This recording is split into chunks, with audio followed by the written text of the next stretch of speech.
ನಮಸ್ಕಾರ. ಸವಾನ್ ಟಿವಿಯ ಸುದ್ದಿ ಸಮಯಕ್ಕೆ ಸ್ವಾಗತ. ನಾನು ಸಂಗೀತ. ಮೊದಲಿಗೆ ಮುಖ್ಯಾಂಶಗಳು.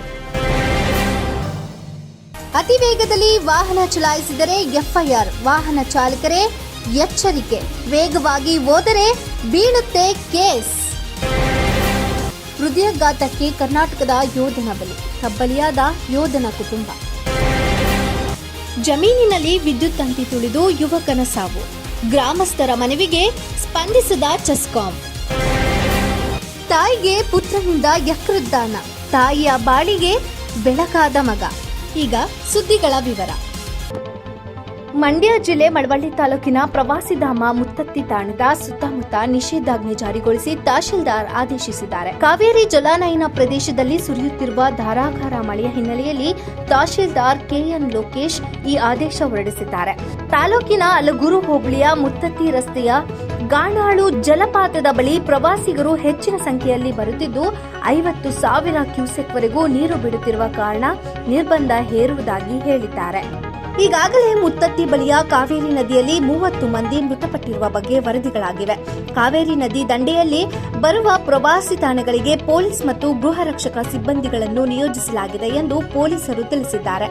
ಮತ್ತೊಂದೆಡೆ ರಂಗನತಿಟ್ಟು ಪಕ್ಷಿಧಾಮದಲ್ಲಿ ನೀರಿನ ಮಟ್ಟ ಏರಿಕೆಯಾಗಿದ್ದು ಬೋಟಿಂಗ್ ವ್ಯವಸ್ಥೆ ಬಂದ್ ಮಾಡಲಾಗಿದೆ. ಇಲ್ಲಿಯೂ ಪ್ರವಾಸಿಗರಿಗೆ ನಿರ್ಬಂಧ ವಿಧಿಸಲಾಗಿದೆ. ಬೆಳಗಾಂ ಜಿಲ್ಲೆಯಲ್ಲಿ ಸುರಿಯುತ್ತಿರುವ ಮಳೆಯ ಅಬ್ಬರಕ್ಕೆ ಪ್ರವಾಹದ ಭೀತಿ ಎದುರಾಗಿದೆ. ಜಿಲ್ಲೆಯ ಗೋಕಾಕ್ ತಾಲೂಕಿನ ಘಟಪ್ರಭಾ ನದಿಯ ಪ್ರವಾಹದಿಂದಾಗಿ 300ಕ್ಕೂ ಹೆಚ್ಚು ಮನೆಗಳು, 150ಕ್ಕೂ ಹೆಚ್ಚು ಅಂಗಡಿಗಳು, ಮಾರುಕಟ್ಟೆ ಪ್ರದೇಶ ಸಂಪೂರ್ಣ ಜಲಾವೃತಗೊಂಡಿದೆ. ರಾತ್ರೋರಾತ್ರಿ ಅಂಗಡಿಗಳಲ್ಲಿನ ಸಾಮಗ್ರಿಗಳನ್ನು ಸ್ಥಳಾಂತರ ಮಾಡುತ್ತಿದ್ದಾರೆ. ಶಿರಡಿ ಘಾಟಿನ ರೈಲ್ವೆ ಹಳಿಯ ಮೇಲೆ ಮಣ್ಣಿನ ರಾಶಿ ಕುಸಿತಗೊಂಡ ಪರಿಣಾಮ ಬೆಂಗಳೂರು ಮೈಸೂರು ಡುವಾಣ ರೈಲ್ವೆ ಸಂಚಾರ ಬಂದ್ ಆಗಿದೆ. ಸಕಲೇಶಪುರ ತಾಲೂಕಿನ ಕಡಗರವಳ್ಳಿ ಎಡಕುಮೇರಿ ಮಧ್ಯೆ ರೈಲ್ವೆ ಹಳಿಯ ಮೇಲೆ ಮಣ್ಣಿನ ರಾಶಿ ಬಿದ್ದಿದೆ. ಹಾಸನ ಜಿಲ್ಲೆಯ ಶಾಂತಿ ಗ್ರಾಮದ ಬಳಿ ಚಲಿಸುತ್ತಿದ್ದ ರೈಲಿನ ಮೇಲೆ ಮಣ್ಣು ಕುಸಿತ ಸಂಭವಿಸಿದ್ದು ರೈಲು ಹಳಿ ತಪ್ಪಿದೆ. ಅದೃಷ್ಟವಶಾತ್ ಯಾವುದೇ ರೀತಿಯ ಭಾರೀ ಅನಾಹುತವಾಗಿಲ್ಲ. ಚಲಿಸುತ್ತಿದ್ದ ಬೈಕಿನ ಮೇಲೆ ಮರ ಬಿದ್ದ ಪರಿಣಾಮ ಬೈಕ್ ಸವಾರ ಸ್ಥಳದಲ್ಲೇ ಹಸುನೀಗಿರುವ ಘಟನೆ ತೀರ್ಥಹಳ್ಳಿಯಲ್ಲಿ ನಡೆದಿದೆ. ಬೈಕ್ ಸವಾರ ರಾಮಪ್ಪ ಎಂಬುವರೇ ಮೃತಪಟ್ಟ ದುರ್ದೈವಿ. ಕೊಣಂದೂರಿಗೆ ಕಾರ್ಯನಿಮಿತ್ತ ಹೋಗಿದ್ದ ರಾಮಪ್ಪ ಮನೆಗೆ ಹಿಂದಿರುಗುವಾಗ ದೊಂಬ್ಲಾಪುರ ಬಳಿ ಆಕಸ್ಮಿಕ ಮರ ಬೈಕಿನ ಮೇಲೆ ಅಪ್ಪಳಿಸಿದೆ. ಸಕಾಲಕ್ಕೆ ಮನೆಗೆ ಬಾರದಿರುವುದನ್ನು ನೋಡಿ ಗಮನಿಸಿದ ಕುಟುಂಬಸ್ಥರು ಹುಡುಕಾಟ ನಡೆಸಿದಾಗ ಪ್ರಕರಣ ಬೆಳಕಿಗೆ ಬಂದಿದೆ. ಮಗನ ಬಾಳಿಗಾಗಿ ತಾಯಿ ತ್ಯಾಗ ಮಾಡುವುದು ನಮ್ಮ ನಾಡಿನ ಸಂಸ್ಕೃತಿ.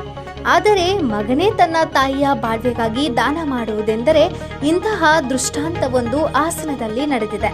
ದೀರ್ಘಕಾಲದಿಂದ ಯಕೃತ್ ಕ್ಯಾನ್ಸರ್ಗೆ ಒಳಗಾಗಿ ಜೀವನ್ಮರಣದೊಂದಿಗೆ ಹೋರಾಡುತ್ತಿದ್ದ ತನ್ನ ತಾಯಿಯನ್ನು ಅದರಿಂದ ವಿಮುಕ್ತಗೊಳಿಸುವುದಕ್ಕಾಗಿ ಮಗನಾದವನು ತನ್ನ ಯಕೃತ್ತನ್ನೇ ದಾನ ಮಾಡಿ ತಾಯಿಯ ಬಾಳ್ವೆಗೆ ಬೆಳಕಾಗಿದ್ದಾನೆ. 52 ವರ್ಷದ ಲೀಲಾ ಎಂಬಾಕೆ ಕಾಯಿಲೆಯಿಂದ ಮುಕ್ತರಾದವರಾಗಿದ್ದು ರಾಕೇಶ್ ದಾನ ಮಾಡಿ ಮೆಚ್ಚುಗೆಗೆ ಒಳಗಾದವರಾಗಿದ್ದಾರೆ. ಇಲ್ಲಿನ ಪೋರ್ಟಿಸ್ ಆಸ್ಪತ್ರೆಯ ಜಠರ ರೋಗ ತಜ್ಞ ಡಾಕ್ಟರ್ ಬಿಎಸ್ ರವೀಂದ್ರ ಈ ಕಸಿ ಶಸ್ತ್ರ ಚಿಕಿತ್ಸೆಯನ್ನು ನೆರವೇರಿಸಿದ ಬಳಿಕ ಪತ್ರಿಕಾಗೋಷ್ಠಿಯಲ್ಲಿ ಮಗನ ಮನೋವೈಶಲ್ಯವನ್ನು ಶ್ಲಾಘಿಸಿದರು. ಯಕೃತ್ ಕಸಿ ನಂತರ ಶಸ್ತ್ರಚಿಕಿತ್ಸಕರು, ಜಠರ ರೋಗ ತಜ್ಞರು, ಅರವಳಿಕೆ ತಜ್ಞರು ಮತ್ತು ಹೃದ್ರೋಗ ತಜ್ಞರು ಸೇರಿದಂತೆ ಇಡೀ ವೈದ್ಯ ಸಮೂಹ ಲೀಲಾ ಅವರ ಆರೋಗ್ಯದ ಬಗ್ಗೆ ಎಚ್ಚರಿಕೆಯನ್ನ ವಹಿಸಿದೆ ಎಂದು ಅವರು ಹೇಳಿದರು. ಜಮೀನಿನಲ್ಲಿ ತುಂಡಾಗಿ ಬಿದ್ದಿದ್ದ ವಿದ್ಯುತ್ ತಂತಿ ತುಳಿದು ಯುವಕನೊಬ್ಬ ಹಸುನೀಗಿರುವ ಘಟನೆ ಹುಣಸೂರು ತಾಲೂಕಿನಲ್ಲಿ ನಡೆದಿದೆ.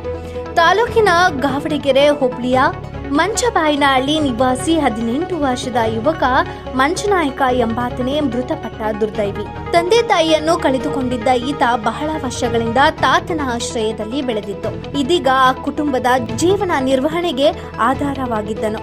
ನಿನ್ನೆ ಬೆಳಿಗ್ಗೆ ಗ್ರಾಮದ ಚೆನ್ನೇಗೌಡರ ಶುಂಠಿ ಹೊಲದಲ್ಲಿ ಕೆಲಸ ಮಾಡುತ್ತಿದ್ದಾಗ ವಿದ್ಯುತ್ ತಂತಿ ತುಂಡಾಗಿ ಬಿದ್ದಿದ್ದನ್ನು ಗಮನಿಸದೆ ಅದನ್ನು ತುಳಿದ ಕೂಡಲೇ ವಿದ್ಯುತ್ ತಗುಲಿ ಮೃತಪಟ್ಟಿದ್ದಾನೆ. ಜಮೀನಿನಲ್ಲಿ ವಿದ್ಯುತ್ ತಂತಿ ತುಂಡಾಗಿ ಬಿದ್ದಿರುವ ಬಗ್ಗೆ ಗುರುವಾರವೇ ಸ್ಥಳೀಯ ಲೈನ್ಮ್ಯಾನ್ ಗಮನಕ್ಕೆ ತಂದಿದ್ದರೂ ಆತನ ನಿರ್ಲಕ್ಷ್ಯವೇ ದುರಂತಕ್ಕೆ ಕಾರಣವೆಂದು ಗ್ರಾಮಸ್ಥರು ಆರೋಪಿಸಿದ್ದಾರೆ. ಸ್ಥಳಕ್ಕಾಗಮಿಸಿದ ಬೆಸ್ಕಾಂ ಅಧಿಕಾರಿಗಳನ್ನು ತರಾಟೆಗೆ ತೆಗೆದುಕೊಂಡರು. ವಿಪರೀತ ವೇಗದಲ್ಲಿ ವಾಹನ ಚಲಾಯಿಸುವ ಸವಾರರ ವಿರುದ್ಧ ಎಫ್ಐಆರ್ ದಾಖಲಿಸುವುದಾಗಿ ಹೆಚ್ಚುವರಿ ಪೊಲೀಸ್ ಮಹಾನಿರ್ದೇಶಕರು ತಿಳಿಸಿದ್ದಾರೆ. ಆಗಸ್ಟ್ 1ರಿಂದ ಕರ್ನಾಟಕದಲ್ಲಿ ಎಲ್ಲಿಯಾದರೂ ಗಂಟೆಗೆ 130 ಕಿಲೋಮೀಟರ್ ವೇಗದಲ್ಲಿ ವಾಹನ ಚಲಾಯಿಸಿದರೆ ಅಂತವರ ವಿರುದ್ಧ ಪ್ರಥಮ ಮಾಹಿತಿ ವರದಿ ಎಫ್ಐಆರ್ ಅನ್ನು ದಾಖಲು ಮಾಡುವುದೆಂದು ಹೆಚ್ಚುವರಿ ಪೊಲೀಸ್ ಮಹಾನಿರ್ದೇಶಕ ಅಲೋಕ್ ಕುಮಾರ್ ತಮ್ಮ ಎಕ್ಸ್ ಖಾತೆ ಜಾಲತಾಣದಲ್ಲಿ ತಿಳಿಸಿದ್ದಾರೆ. ಮೈಸೂರು ಮತ್ತು ಬೆಂಗಳೂರು ಹೆದ್ದಾರಿಯಲ್ಲಿ ಗುರುವಾರ 150ಕ್ಕೂ ಹೆಚ್ಚು ವಾಹನಗಳು ಗಂಟೆಗೆ 130 ಕಿಲೋಮೀಟರ್ ವೇಗದಲ್ಲಿ ಚಲಿಸುತ್ತಿದ್ದು, ಸ್ಪಾಟ್ ಮತ್ತು ಸೆಕ್ಷನಲ್ ಸ್ಪೀಡ್ ದಾಖಲಿಸಲಾಗುತ್ತದೆ ಎಂದು ಅವರು ಟ್ವೀಟ್ನಲ್ಲಿ ಮಾಹಿತಿ ನೀಡಿದ್ದಾರೆ. ಓವರ್ ಸ್ಪೀಡ್ ಅನ್ನು ಸಾಮಾನ್ಯವಾಗಿ ಕ್ಯಾಮೆರಾ ಪಾಯಿಂಟ್ ಬಳಿ ಸ್ಪಾಟ್ ಸ್ಪೀಡ್ ಎಂದು ಅಳೆಯಲಾಗುತ್ತದೆ ಎಂದು ಸ್ಪಾಟ್ ಮತ್ತು ಸೆಕ್ಷನಲ್ ಸ್ಪೀಡ್ ನಡುವಿನ ವ್ಯತ್ಯಾಸದ ಕುರಿತು ಮಾಹಿತಿ ನೀಡಿದ್ದಾರೆ. ವಿಭಾಗೀಯ ವೇಗವು 2 ಕ್ಯಾಮೆರಾ ಬಿಂದುಗಳ ನಡುವಿನ ಸರಾಸರಿ ವೇಗವಾಗಿದೆ. ಬೇರೆಡೆ ವೇಗವಾಗಿ ಓಡಿಸಿಕೊಂಡು ಬಂದು ಕ್ಯಾಮೆರಾಗಳ ಬಳಿ ಚಾಲಕ ವೇಗ ಕಡಿಮೆ ಮಾಡಿದರೂ ಅಂತವರು ಕೂಡ ಮೊಕದ್ದಮೆಗೆ ದಾಖಲಾಗುತ್ತಾರೆ ಎಂದು ಹೇಳಿದ್ದಾರೆ. ರಾಷ್ಟ್ರೀಯ ಹೆದ್ದಾರಿಗಳಲ್ಲಿ ಗಂಟೆಗೆ 105 ಕಿಲೋಮೀಟರ್ ವೇಗದಲ್ಲಿ ಸಂಚರಿಸುವವರಿಗೆ ದಂಡ ವಿಧಿಸಲಾಗುತ್ತದೆ. ಆದರೆ ಎಫ್ಐಆರ್ ನೋಂದಣಿಗಳಿಗೆ ಗಂಟೆಗೆ 130 ಕಿಲೋಮೀಟರ್ ವೇಗದ ಮಿತಿಯನ್ನ ಇಟ್ಟುಕೊಂಡಿರುವುದಾಗಿ ಅವರು ಟ್ವಿಟರ್ನಲ್ಲಿ ತಿಳಿಸಿದ್ದಾರೆ. ಸಿಕ್ಕಿಂನಲ್ಲಿ ಕಾರ್ಯನಿರ್ವಹಿಸುತ್ತಿದ್ದ ಬೀದರ್ ಮೂಲದ ಯೋಧನೊಬ್ಬ ಹೃದಯಾಘಾತದಿಂದ ಅಸುನೀಗಿದ್ದಾರೆ. ಬೀದರ್ ಜಿಲ್ಲೆಯ ಕಮಲನಗರ ತಾಲೂಕಿನ ಕರಿಯಾಳ ಗ್ರಾಮದ ನಿವಾಸಿಯಾಗಿದ್ದ 40 ವರ್ಷದ ಅನಿಲ್ ಕುಮಾರ್ ನವಾಡೆ ಮೃತ ಯೋಧರಾಗಿದ್ದಾರೆ. ಮೃತರು ಪತ್ನಿ, ಪುತ್ರ, ಪುತ್ರಿ ಹಾಗೂ ತಂದೆ ತಾಯಿಯನ್ನು ಅಗಲಿದ್ದಾರೆ. 2004ರಲ್ಲಿ ಭಾರತೀಯ ಸೇನೆಗೆ ಸೇರ್ಪಡೆಯಾಗಿದ್ದ ಇವರು ಸಿಕ್ಕಿಂ ಗಡಿಯಲ್ಲಿ ಕರ್ತವ್ಯ ನಿರ್ವಹಿಸುತ್ತಿದ್ದಾಗ ಹಿಮಪಾತವಾಗಿ ತೀವ್ರ ಅನಾರೋಗ್ಯಕ್ಕೆ ಈಡಾಗಿದ್ದರು. ಅಲ್ಲಿನ ಸೇನಾ ಆಸ್ಪತ್ರೆಯಲ್ಲಿ ಚಿಕಿತ್ಸೆ ಪಡೆಯುತ್ತಿದ್ದರೂ ಹೃದಯಾಘಾತಕ್ಕೆ ಒಳಗಾಗಿ ಸಾವನ್ನಪ್ಪಿದ್ದಾರೆ. ಮೃತ ಯೋಧನ ಪಾರ್ಥಿವ ಶರೀರ ಭಾನುವಾರ ಸ್ವಗ್ರಾಮಕ್ಕೆ ಬರುವ ಸಾಧ್ಯತೆ ಇದೆ.